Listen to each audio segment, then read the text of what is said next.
முருங்கைக்கீரையோட ஒரு கைப்பிடி கொள்ளு சேர்த்து இந்த மாதிரி சூப் வச்சு குடிச்சு பாருங்க. ரொம்ப அருமையா இருக்கும். ரொம்ப இதமா இருக்கும் தொண்டைக்கு. முதல்ல குக்கர்ல ஒரு கைப்பிடி அளவுக்கு கொள்ளு சேர்த்துட்டு கழுவிட்டு எடுத்துக்கோங்க. 2 டம்ளர் தண்ணி ஊத்தி மூடி வச்சுட்டு ஆவி வந்ததுக்கு அப்புறமா வெயிட் போட்டுட்டு சிம்ல 10 நிமிஷம் வச்சீங்கன்னா கொள்ளு நல்லா வெந்துடும். விசில் விடுறதா இருந்தா ஒரு 7-8 விசில் விட்டுக்கோங்க. இப்ப அதுக்குள்ள நம்ம கீரையை ஆஞ்சு எடுத்து வச்சுக்கலாம். எனக்கு 2 கைப்பிடி அளவுக்கு கீரை எடுத்து வச்சிருக்கேன். நீங்க தண்டோட சின்ன சின்ன தண்டோட கூட அப்படியே எடுத்துக்கலாம்.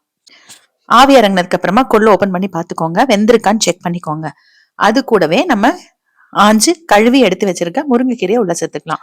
இது கூடவே ஒரு 5 பல் பூண்டு, ஒரு 10-12 பல் சின்ன வெங்காயம், இல்ல பெரிய வெங்காயம் பாதி சேர்த்துக்கோங்க. டேஸ்ட்டுக்கு ஒரு தக்காளி கட் பண்ணி உள்ள சேர்த்துக்கோங்க. கூட 1/2 ஸ்பூன் சீரகம் கூட சேர்த்துக்கோங்க. கொஞ்சம் மஞ்சத்தூள், உப்பு கடைசியில சேர்த்துக்கலாம். திரும்ப ஒரு 2 டம்ளர் தண்ணி ஊத்தி கலந்து விட்டுட்டு குக்கர் மூடி வச்சு 2 அல்லது 3 விசில் விட்டு ஆஃப் பண்ணிக்கோங்க. இதை நீங்க சட்டிலேயே கூட வேக வச்சுக்கலாம். கொள்ளை மட்டும் குக்கர்ல வேக வச்சுட்டு கீரை இந்த தக்காளி வெங்காயம் எல்லாம் போட்டு சட்டிலேயே கூட வேக வச்சுக்கலாம். இப்ப இதுவும் நல்லா விசில் இறங்கினதுக்கு அப்புறமா ஓபன் பண்ணி நல்லா ஆற விட்டுருங்க. நல்லா ஆறினதுக்கு அப்புறமா மிக்சி ஜார்ல தண்ணி இல்லாம அந்த கீரையை சேர்த்துக்கோங்க. நீங்க கொள்ளுக்கு பதிலா பாசிப்பருப்பு சேர்க்கலாம். பாசிப்பருப்பு சேர்க்கிற மாதிரி இருந்ததுன்னா தனியா வேக வைக்க தேவையில்லை. கீரை, பருப்பு, தக்காளி, வெங்காயம் எல்லாமே ஒன்னா சேர்த்தே கூட வேக வச்சுக்கலாம். கொள்ளு சளிக்கெல்லாம் ரொம்ப நல்லதுங்க. அதனால நான் இன்னைக்கு ஒரு கைப்பிடி கொள்ளு சேர்த்திருக்கேன். மிக்சியில நல்லா அரைச்சிட்டு அதுக்கப்புறம் நம்ம எடுத்து வச்சிருக்கிற தண்ணியை உள்ள கலந்துக்கலாம்.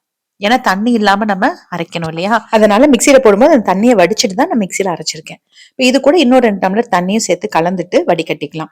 உங்களுக்கு வடிகட்டாம குடிக்க வேணும் அப்படின்னா நல்லா இன்னும் கொஞ்சம் தண்ணி மாதிரி வச்சுக்கோங்க. ரொம்ப கெட்டியா குழம்பு மாதிரி இருந்தா குடிக்க நல்லா இருக்காது. அதனால நான் வடிகட்டுறதுனால அளவா தண்ணி ஊத்திருக்கேன். நல்லா இந்த ஸ்ட்ரெயினர்ல போட்டு நல்லா வடிச்சு எடுத்துக்கலாம்.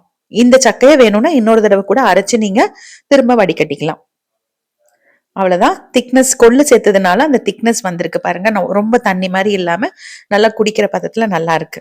திரும்ப அடுப்புல வச்சுட்டு ஒரு 1/2 ஸ்பூன் அளவுக்கு மிளகுத்தூள், ஒரு 1/2 ஸ்பூன் பொடி உப்பு சேர்த்திருக்கேன். நான் சீரகம் ஏற்கனவே வேக வைக்கும் போது சேர்த்திருக்கேன். நம்ம அரைச்சு வடிகட்டும் போது கொஞ்சம் தண்ணி சேர்த்திருக்கோம். அதனால ஒரு கொதி வர்ற வரைக்கும் விட்டுருங்க.